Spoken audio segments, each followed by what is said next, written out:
Hello and welcome to CIO Today, brought to you by Boomi and hosted by me, Brad Howard. Now we're bringing you a very special edition of our webcast today, dedicated to answering the questions asked by you, Boomi customers. To do that, we're going to be chatting with 4 members of the leadership team. We'll be answering questions and responding to any concerns raised in a recent customer survey. So I'd firstly like to start by thanking everyone who's responded and submitting your questions. Firstly, I'd like to welcome Michelle Weidman, Chief Customer Success Officer for Boomi. Michelle, where are you joining us from today? Hi, Brad. I am joining you from Boulder, Colorado in the United States of America. Ajit Malakote, Vice President for APJ. Ajit, where are you joining us from at the moment? Good morning. I've lost the battle for an office inside the house. I'm joining you from my balcony in Singapore. And it looks like a lovely place to be doing so as well. So thank you so much for joining us. Tanya Mushtaq, Head of Marketing APJ. Tanya, thank you as well for dialing in today. Where are you coming to us from? From the most beautiful city in the world, Sydney.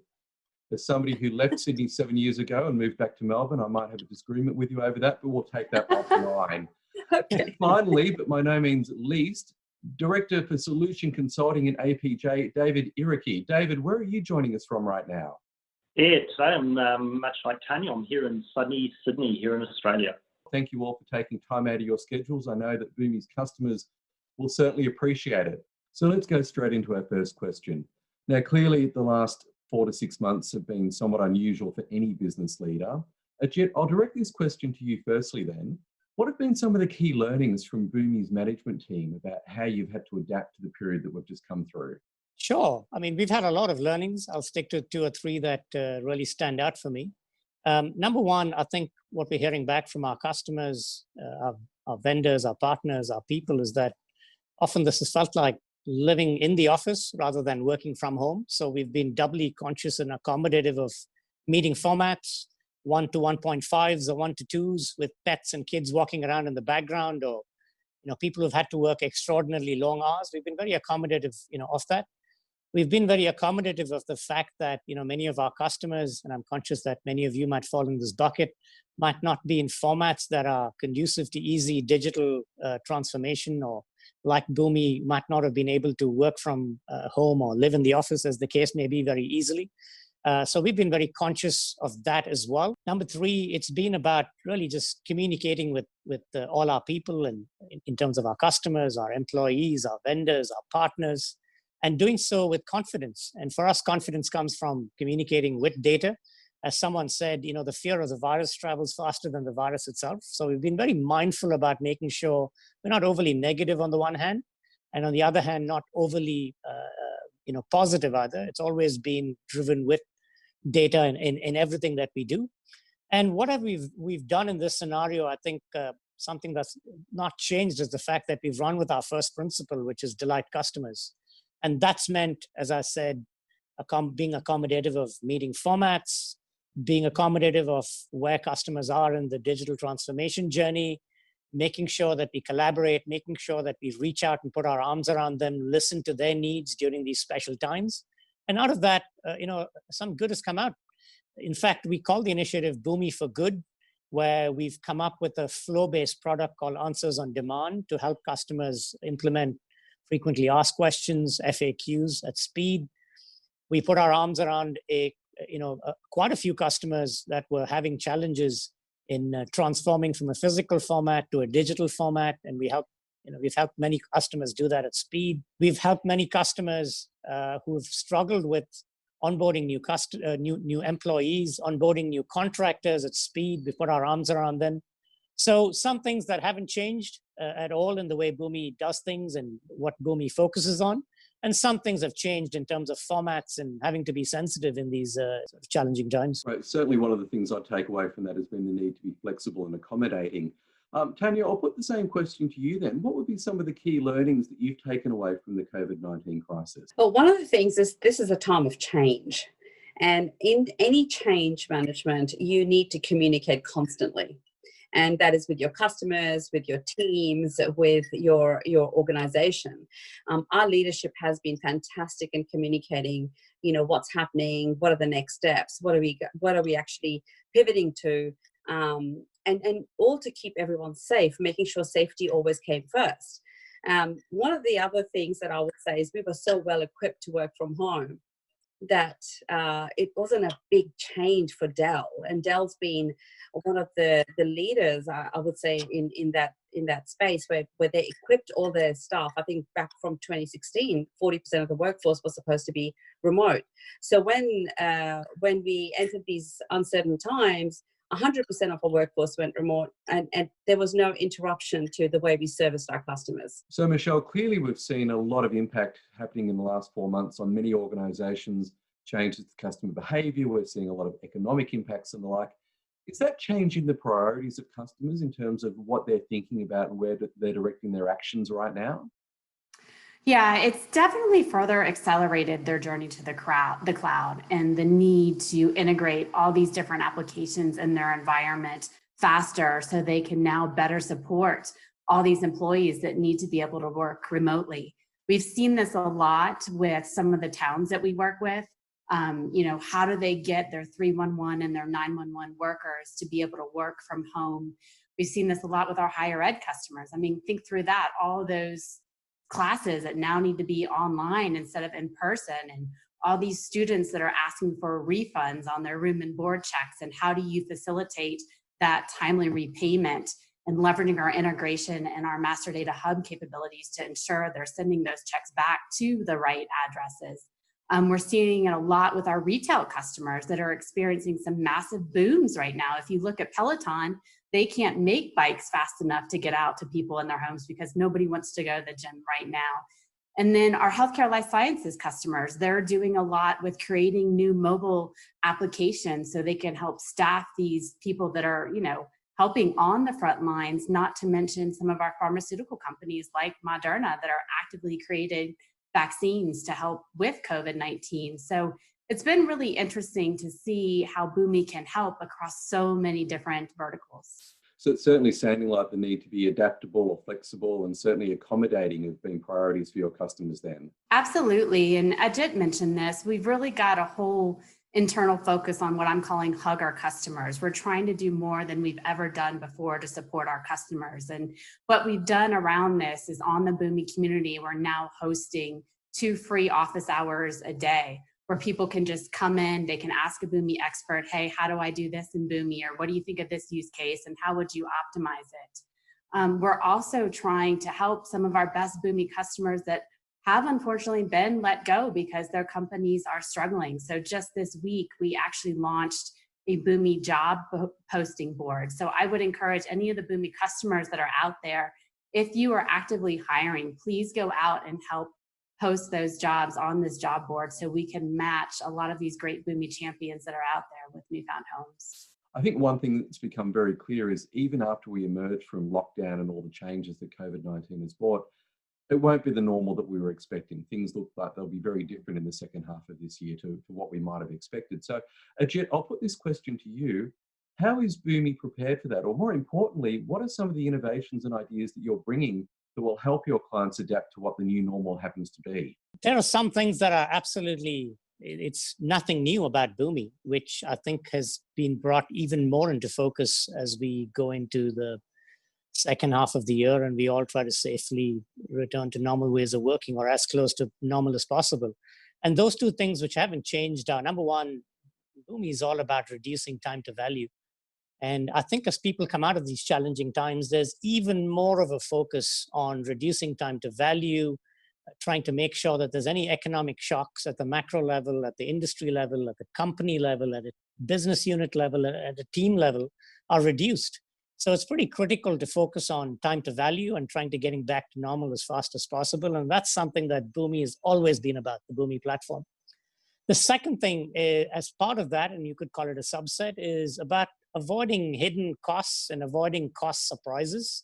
Now more than ever, companies are focusing on CapEx versus OpEx, reducing the footprints of both, trying to get time to value on the one hand, but also trying to avoid hidden costs and hidden surprises. So when you're putting in something as critical as an integration platform, you don't want to suddenly incur hardware expenditures or expenditures on consultants and experts that you didn't expect down the line. You don't want to experience sudden surprises on new versions that you have to implement or upgrade to. That is something that no CFO, no COO, no CTO or CIO would want to see. So I just want to emphasize that there's a couple of those things which haven't changed about Boomi at all. And it's just about us communicating more and more and more, as we're doing as part of this webcast, on the need for paying attention to time to value and avoiding hidden cost surprises.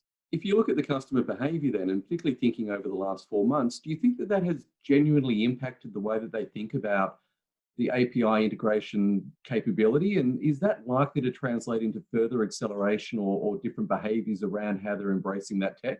That's a great question. And certainly, we've seen a lot of that. I think number one, customers in general are grappling with the increased uncertainty and finding it difficult to forecast their own end customers and therefore how their financials are going to behave. Number two, as Michelle alluded to, it's certainly accelerating digital transformation at a pace that many customers might not be prepared for. And as they face up to these realities, one of the things that they are doing is looking at ways in which to integrate their businesses, be it integrating teams as part of that digital transformation, be it integrating business units, be it integrating regions, or geographies. And which is why, I cautioned earlier, API management is one of the ways in which people are accelerating digital transformation and the connections between the different teams, the PUs, the subsidiaries. But my caution as trying to avoid these the cost surprises down the line, as well as in accelerating time to value, is to make sure that you don't expose your APIs before you have a data catalog and a preparation capability in place, before you've got a master data management capability in place. So yes, Brad, we do see API management being under a magnifying glass. And that's the reason why I've also deliberately, put up the flags that I have for customers to pay attention to as we go into the new normal. Now, one thing that we can always be assured that customers will want is something new. So what are some of the innovations, David? If we look forward then, what are some of the new innovations and ideas that Boomi is going to be bringing to market? Yeah, I think Arjit nicely touched on it there. A big focus or feedback from our customer base has been around their data. Data is the heart of their business. It's the fuel which drives the insights they need to get to those business outcomes. And, integration used to be that starting point. It used to be that core. It still is for many businesses. But much like Arjit pointed out, earlier this year, we acquired a data cataloging and prep company called Unify to really strengthen and allow those businesses to understand where their data sits, what that data is, where it's connected to, and really understand what to do with it before integrating it, exposing it out via APIs or whatever it may be. So that's been a really big focus for us. But if you look at our roadmap going forward, and some of our viewers may not be aware, we actually do a public quarterly webcast of our roadmap, and that is available on our community website. I know in the time we have for this session, there's no way I could go through everything that's detailed in that. But for me personally, some of the highlights that stand out in that is, we really want to continue to maintain our leadership in IPaaS intelligence. So many of our customers are aware of some of the things we do around crowdsourcing with data transformation in terms of Boomi Suggest, or around ensuring your integrations don't break when we update our platform with Boomi Assure. And we're looking to expand those capabilities as we expand the runtime in terms of error detection and things like that. But equally, as we get further and further into the enterprise, those enterprise customers are wanting their runtimes to be more scalable. They're looking for things to make it really easy to deploy. They're looking for containerization, looking for runtimes to be able to talk to each other natively rather than having to bring in messaging layers. Or equally, they might be saying, hey, we're a big software development house. We have processes in place for doing these things day to day. How does a low-code cloud-based platform plug into that? So we're putting a lot of work into exposing a lot of capability in our platform via APIs, So if you have a traditional CI/CD environment, you can plug into that. And, you know, finally, to wrap that discussion off, enabling open connectivity. You know, we plug in, like many people do, into a wide range of different applications out there in the market, from your SAPs and your Salesforces all the way down to local homegrown applications. And we're wanting our customers to be able to build connectors into those applications really quickly and easily. So opening that runtime up. So as you can see, the kind of theme there is really around the enterprise, making a product even easier to use for those customers. But we still have some customers who are interested in the API management side, and obviously we have very capable capabilities in that space. And it's building some of those out as well. It's, you know, building out on our dashboards and monitoring capabilities, adding more around our security policies as we expose those APIs out into the outside world, making it easier for developers to discover those APIs and possibly even pay some money for using them. So a lot of focus there as well. Do you ever foresee a point in time then when we'll get to an all industry standard data model for web services? I'm not sure we will. You know, it's a question that's come up a number of times over my career, and I've never seen it fully answered. And I say that in that some industries or some customers I talk to, or even just some teams within a business, they strive for that common definition in order to better share data amongst themselves and amongst external users. But they never quite seem to get there. You know, the effort of putting those common data models together, the time and the cost of just keeping them up to date, it tends to be too much. And when you look at that, you know, yes, there is a few key fields that different departments or people would want to share, but a lot of it is optional. And you look at what we have today with SOAP-based web services or RESTful APIs or OData, you know, they're all about making it really tightly focused, you know, and really understanding your consumer. What do they want to do with your data? How do they want to use it? So let's just give them access to those bits of the data platform. You don't need to give them access to everything. And that's what's really important to a lot of customers. So we at Boomi, you know, we kind of see that. And instead, coming back to my first bit on the product roadmap, is we try to leverage the intelligence of our community to help with connecting different data sets together. So rather than having a common data model, you know, we instead use something like Boomi Suggest to say, hey, we've gone out there and indexed 128 million data mappings that our customers have made between different data models. Just run that and we'll give you some suggestions on what our customers have done in the past. So with tools like that, it lessens the requirement for those common data models. Now, one of the things that I really love is when you see a client take a piece of technology and use it in a way you would never have imagined. And there have been countless examples of that happening through history as new technology is released and customers think, maybe I can use that to solve something I couldn't solve before.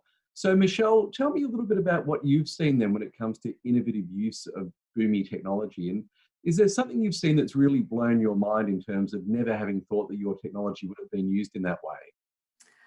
I never thought our technology would be used to warn parents who were out of town that their kids were having a party, because we have a town customer who has IoT sensors on their water devices, and they monitor the usage of that. And they saw the usage for this household skyrocketed. So they reached out to the parents because they were worried there might be a water main break. And lo and behold, the parents were out of town and their kids were filling up like these massive inflatable pools with water. So that one always makes me laugh. That same town is doing a lot of really cool stuff with IoT, with traffic light sensors. So if one of their traffic lights goes down, they automatically send a notification out to the police so they can monitor the traffic at the intersection until a repairman is sent out to fix it. I think one of the areas that I never really thought about is actually a customer called Gloo. They're GLOO, and they're about a block and a half away from me in Boulder, Colorado. And they actually embed our technology in their application. And what their application does is help churches go through their digital consternation, because if you think about it, so many churches are still using Excel spreadsheets to monitor their congregations. So this is taking all these legacy churches, bringing them to the cloud, and helping them monitor and advance the status of their church congregation members. So I thought that was interesting. Whoever thought about a digital revolution for a whole church system? So does this happen a lot? Is it quite frequent that you will see customers using your tech in a way that you wouldn't have thought would have been possible when you were launching that to the world? Yeah, I think one of the best things about Boomi is, since we do integrate with over 1,500 different applications, and you can create any application you want with either Flow or API management, you never get bored in this job. Every day it's a new use case you run across that you're like, oh, I never would have thought about, a chatbot for admissions, because admissions offices can't be on 24/7. But of course, high school students are up till 3 a.m, and that's probably when they do their best work. So they want to know when their applications are due and when they're going to find out if they got in. So it's a lot of fun.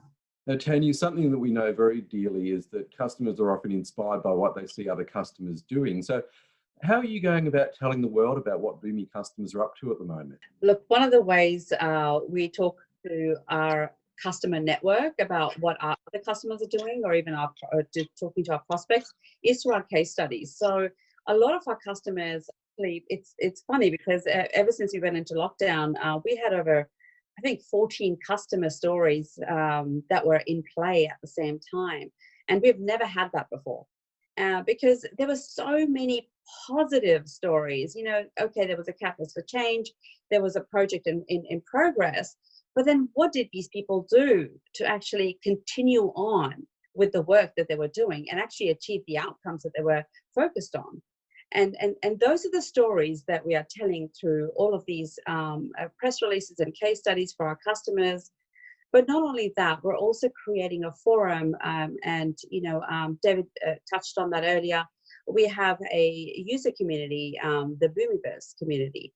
Now, we are holding a lot of user groups. The last few weeks, a couple of weeks actually, we've ran 5 user groups with over 90 customers from APJ attending. And all of them have shared those stories with each other. And these are the forums that we would want people to join. And, this is how we share our stories and how we develop that peer-to-peer networking. When we don't have the ability to put people face to face, we're able to bring them together online. So if I'm a Boomi customer and I've got a fantastic story that I want to share with the world, you're saying just jump into one of these forums and get involved? Absolutely.